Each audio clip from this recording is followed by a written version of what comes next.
Alright, we're in the UK. Need to go through some beginner trips. I've added the beginner audio, so we've got the intermediate and advanced audio, which is from a Liverpudlian called Liam, and now we've got beginner audio, which is a more neutral accent for beginner students.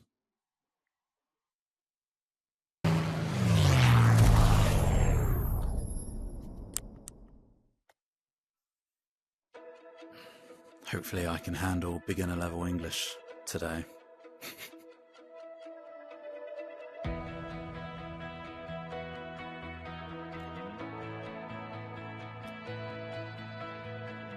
The dots.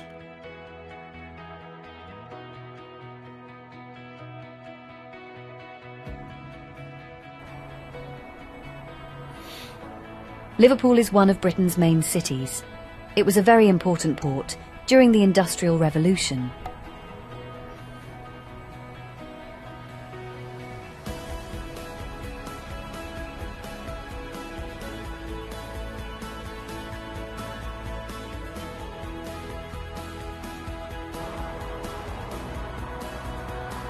We're standing behind the famous Royal Liver building. It opened in 1911 and was a symbol of the money this city made for the whole country.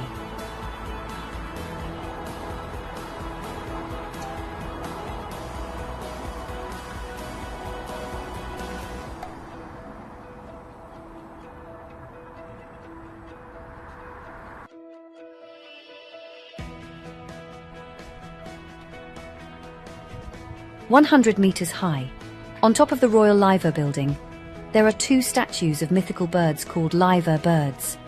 They are symbols of the city.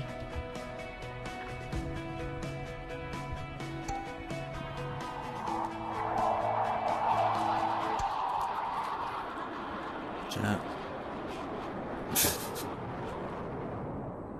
Nice.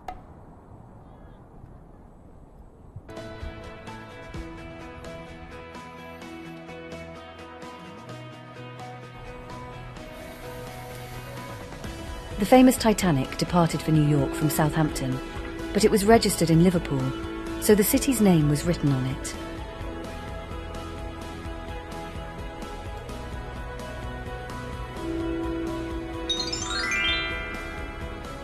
Where was the Titanic going when it departed in 1912?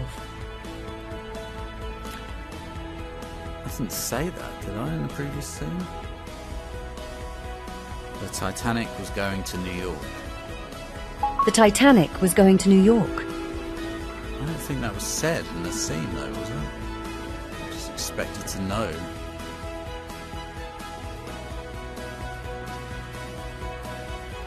We are now in the Royal Albert Dock.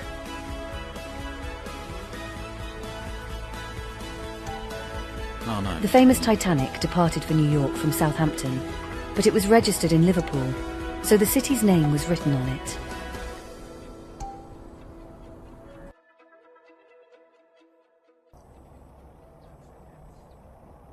We are now in the Royal Albert Dock. It is a collection of dock buildings and storage buildings that opened in 1846.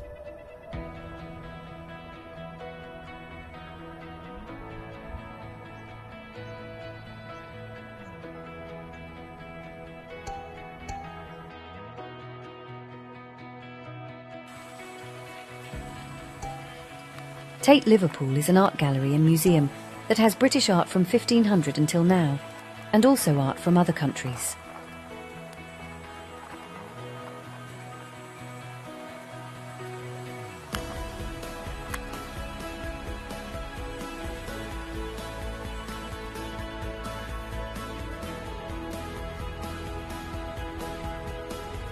The Royal Albert Dock used to store valuable things like brandy, cotton, tea, silk, tobacco, ivory and sugar.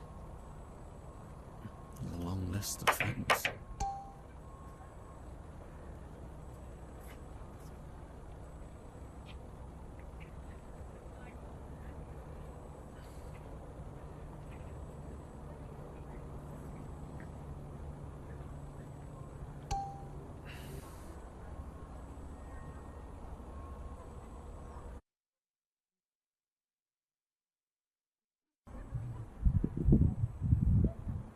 In World War II, the docks were badly damaged and weren't used much after that. But in the 1980s, they were improved, and now many tourists come to see them. Such simple English. Even I can understand it. Can you? What is the name of the art gallery at the Royal Albert Dock? It is called the Tate Liverpool. It is called the Tate Liverpool. It is called the Tate Liverpool. It is called the Tate Liverpool.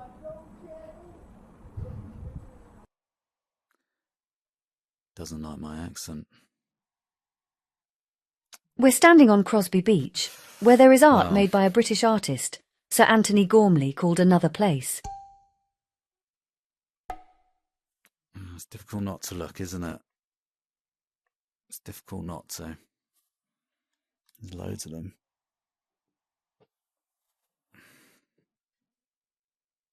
Oh, There are over 100 metal statues on the beach that look like the naked artist.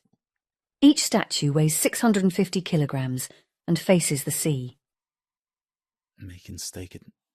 making naked statues of yourself and putting them out in the seaside. What a job.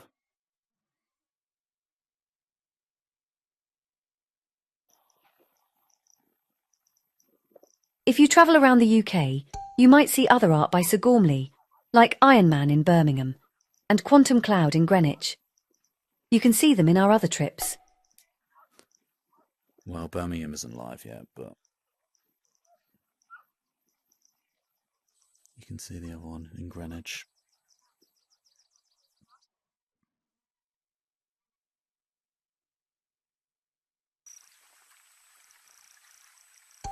This is a peaceful but popular area where people come with children and dogs to escape the busy docks and city centre.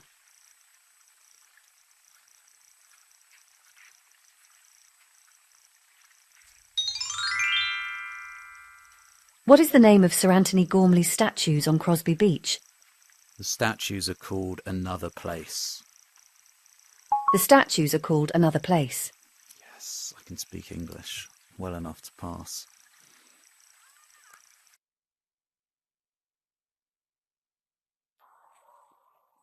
Oh wow, that's gorgeous. We'll end this trip at the River Mersey, near the Royal Albert Dock, looking at Birkenhead Town during a lovely sunset. Birkenhead Town.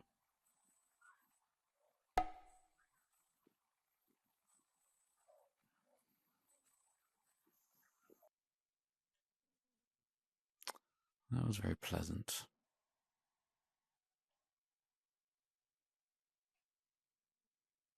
"25-second zoom out." Alright, well that worked well. Some beautiful scenes.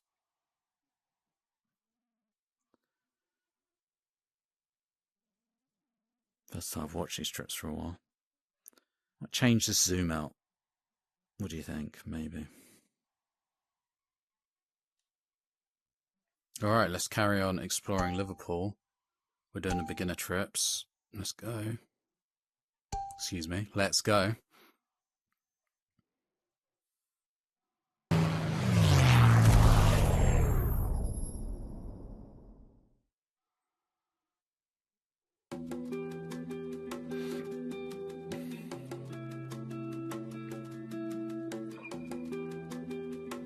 Oh, it's a funny angle.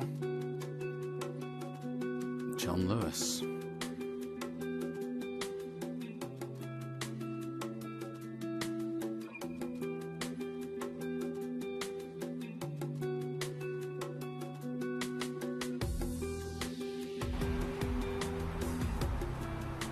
Today we're going to continue our tour of Liverpool, starting at Liverpool 1.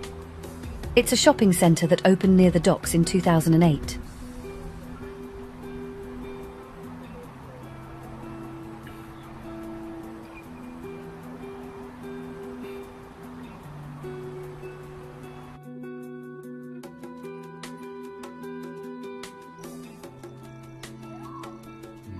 Liverpool's Anglican Cathedral is the largest cathedral in the UK and the 8th largest in the world. 800,000 people visit this cathedral every year. From a shopping centre to a cathedral, that was a quick change. It's absolutely huge, this cathedral.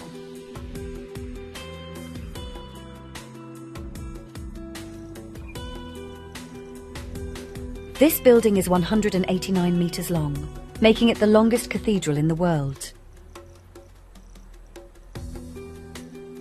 How long? 189 metres. Cool.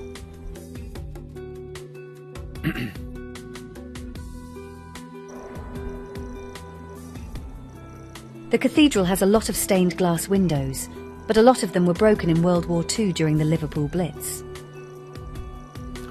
I felt you and I know you loved me.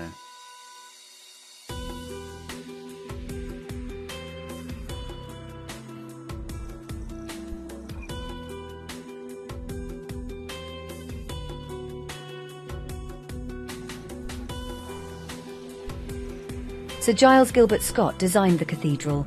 He also made the famous red telephone boxes.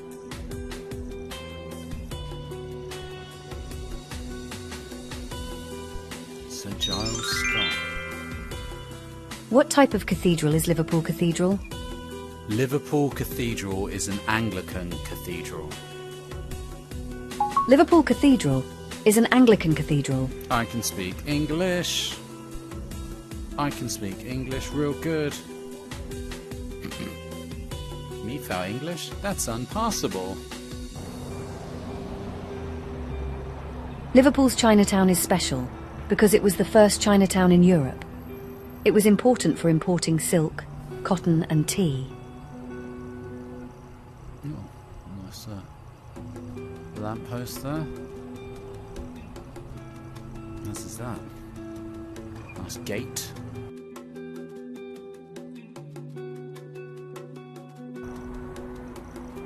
Oh, another cathedral. This is the largest Catholic cathedral in Britain. It was built in the 1960s and has a very unique appearance. Yeah, very modern looking.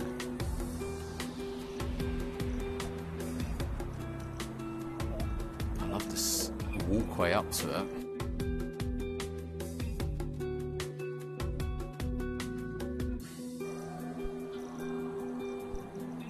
The cathedral was built quickly and cheaply, but this caused problems like leaks. A lot of improvements were made in the 1990s. Video stopped. My internet's not super fast where I am.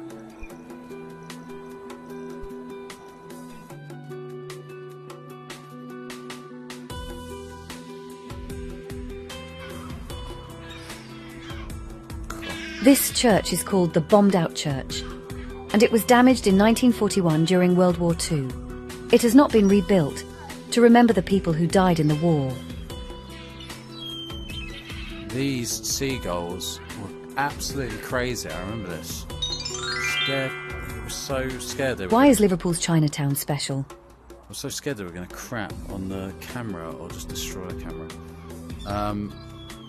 Liverpool's Chinatown was the first one in Europe. Liverpool's Chinatown was the first one in Europe.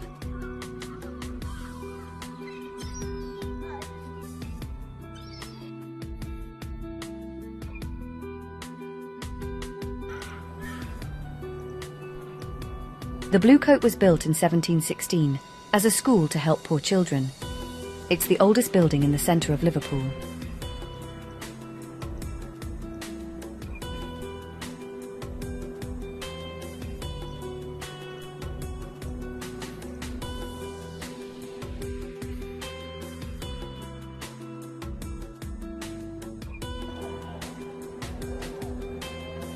In World War II, many beautiful buildings in Williamson Square were destroyed. But the Playhouse Theatre, built in 1866, is still there. Liverpool FC. That's a nice theatre. What about that? Yeah, there's more detail in the advanced version. This is for beginner students. There's not much detail, unfortunately. St John's Garden is in St George's Quarter. This area was part of Liverpool's UNESCO World Heritage Site, but the city lost this title in 2021.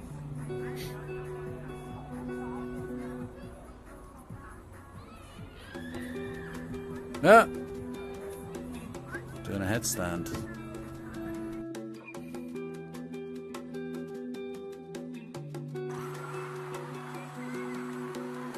St John's Garden was created in the 20th century on top of an old cemetery.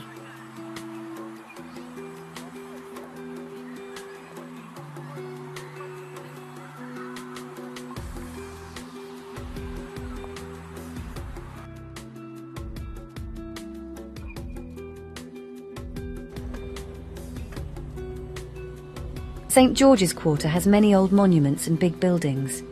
You can see many famous places from here, like the Central Library and the main train station. I think that's the library. I think the train station's that. Theatre. What was St John's Garden built on top of? I think that's a museum. I don't know what that is. That may be the courthouse. St John's Garden was built on top of a cemetery. I did kind of cough as I said that. St John's Garden was built on top of a cemetery. It's not like in Saint there, is it? Okay, that's why we're doing the testing. It was built on top of a cemetery. Right. St John's Garden was built on top of a cemetery. Okay.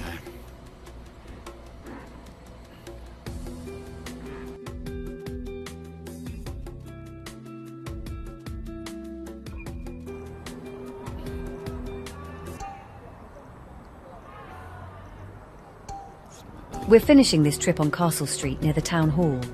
Next time we'll learn about Liverpool's most famous icon, the Beatles. That's the town hall, okay. Now this is a really cool street. Stop there for a coffee. Stop there for a coffee? Stop somewhere for a coffee. So yeah, well that was a good trip. Not a lot of information in these beginner level ones for fluent speakers, but it's not supposed to be for fluent speakers. It's for beginner students. I'm just testing it out. Alright, once this finishes, that's where we were. Nice 3D Google map of it.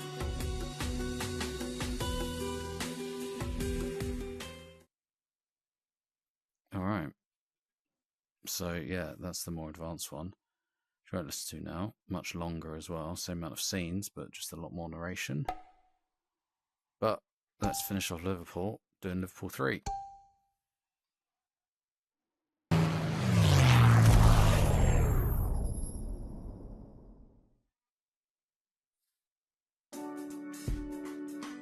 Sounds like a Beatles song, this. Try to choose the kind of, well, one we could pay for a license for. This is about as close as we got to a Beatles song.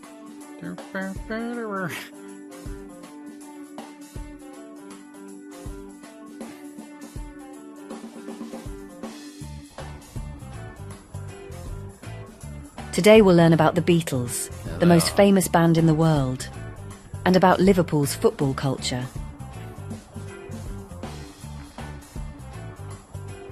By the docks.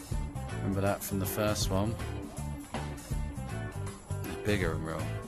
Really, they're all really tall. 7 foot tall. It's a bit. Sir Paul McCartney grew up at 20 Forthlin Road, where he and the other Beatles made a lot of their music.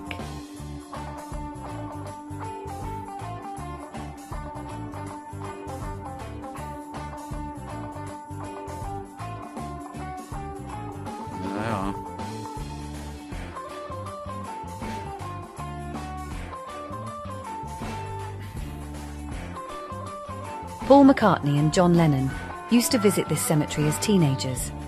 They say that the gravestone here for Eleanor Rigby did not inspire the song Eleanor Rigby. That is there. You can just about see it. I didn't want to get too close and have to put the camera on that's gravestones. That felt a bit disrespectful. So I kept my distance. When John Lennon was young, he lived in a house called Mendips with his Aunt Mimi and her husband. Let's close the curtains.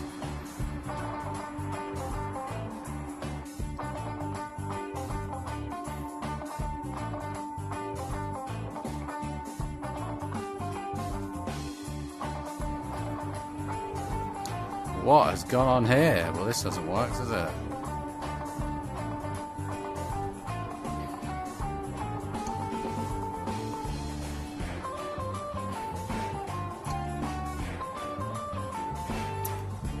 Well, I'm going to stop the video and fix this scene and then come back in at scene 6. Alright, let's try that again. Oh, I wasn't on 3, I was on 3, not 2. Scene 6. Let's get back into it. I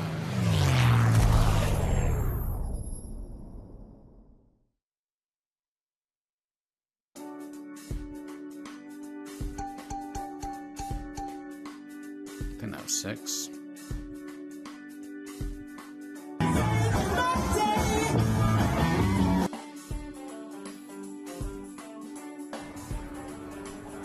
Yeah, here we go.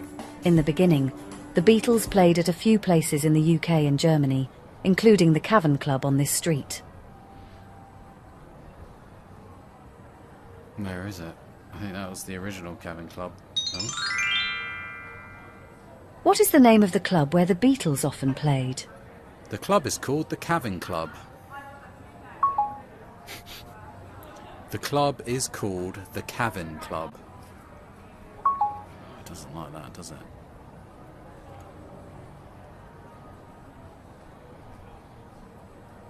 There you go. The club is called the Cavern Club.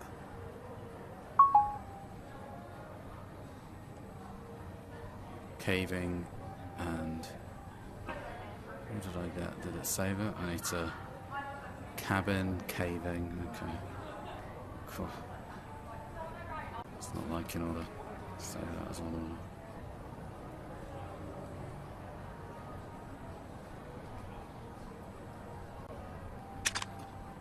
Oh, there we go.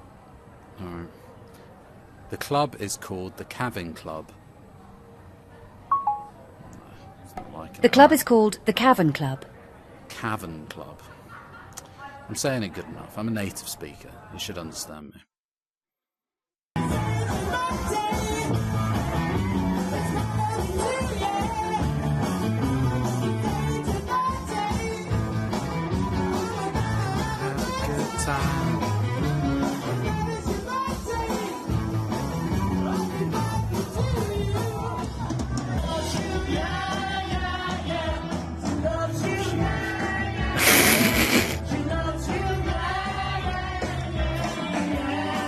I may have been drunk while filming this.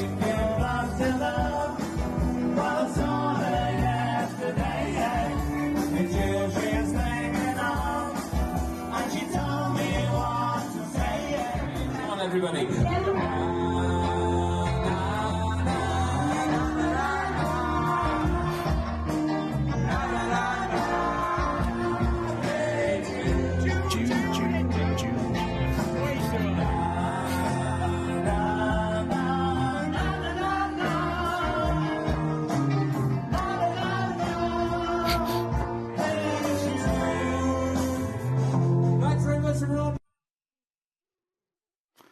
That was a fun night.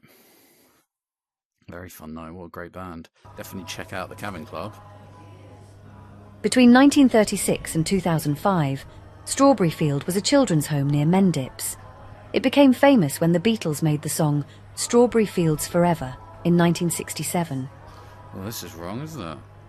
Oh, so there's a mistake. Okay. More mistakes. Alright, I'm going to have to fix this. This is a bit of a big fix as well. Alright. I'll be back. We're back here.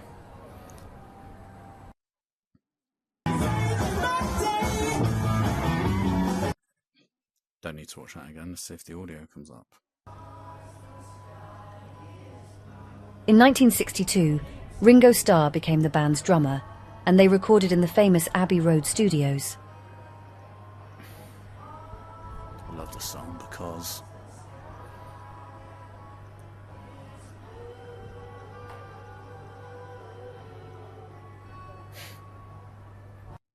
no, I'm quite a big Beatles fan, to be honest. So this is a fun trip. Between 1936 and 2005, Strawberry Field was a children's home near Mendips. It became famous when the Beatles made the song Strawberry Fields Forever in 1967.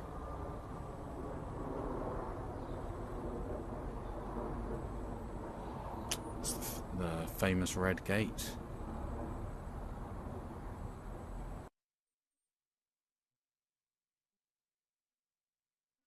Technically, I think the next scene is the famous Red Gate, yeah. The Beatles' first hit single, Please Please Me, was released in 1963. After that, all their songs were hits, like I Want to Hold Your Hand and Can't Buy Me Love. Can't buy me love. Got a lot of flies. That's my takeaway. A lot of flies at dusk. Strawberry Field is now a museum about the Beatles. It has the piano that John Lennon used to make the song Imagine.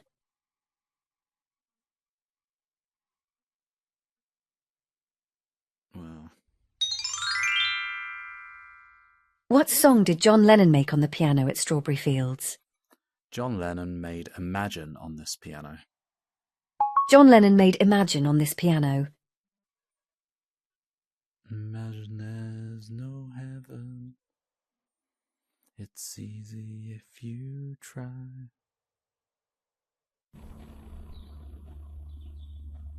We love the Beatles, but now let's talk about football. Alright. I reshot this because of all the flies. From a slightly different angle, and because the sun was in an annoying place.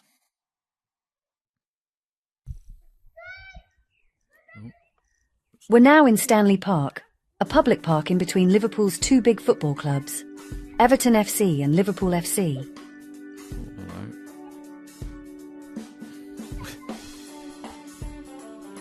Hello. Oh, there's Everton ground right in front. Where's Anfield? Can't see it from here.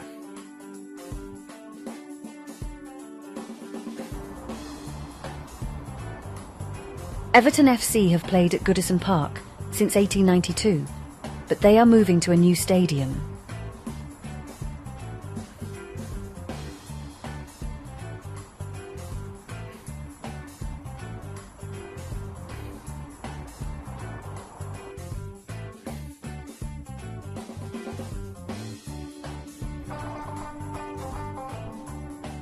Stanley Park opened in 1870 for the people of North Liverpool. It's in the middle of the two football clubs, and you can see them from here. Goodison Park and Anfield. And there's someone in a Wolves top. And she's wearing a Liverpool top.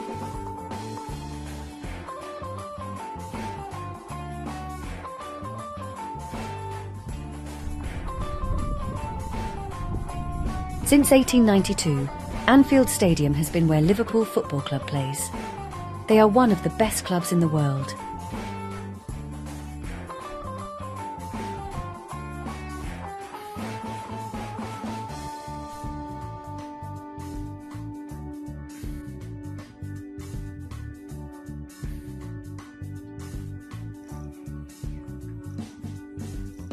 The beautiful Isla Gladstone Conservatory is in Stanley Park, and it was completed in 1900.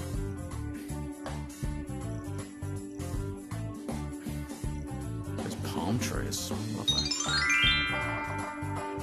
What are the names of Liverpool's two football teams?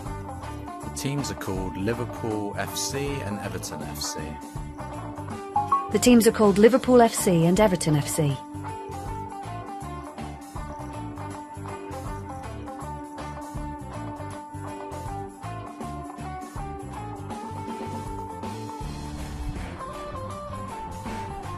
Let's finish this trip with a lovely view and the final words from the Beatles song, The End.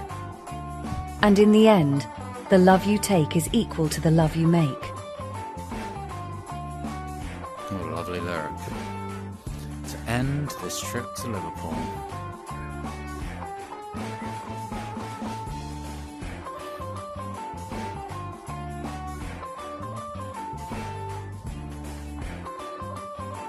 See, I think it looks better in my 360 videos than it does in Google's 3D rendering. This conservatory. You see the Everton Football Club there. You see Anfield? Oh no. Not good timing with the music though. Nearly good timing, nearly perfect. Alright, that's Liverpool done. So yeah, the more advanced versions, much longer, with a lot more information. So yeah, check them out. And well, I'll just briefly show you actually. The guide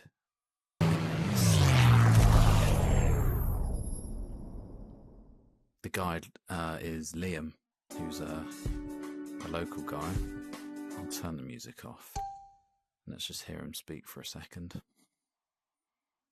I love the Liverpool accent, the Scouse accent as we call it. Today, we're going to immerse ourselves in the history of the Beatles while exploring Liverpool.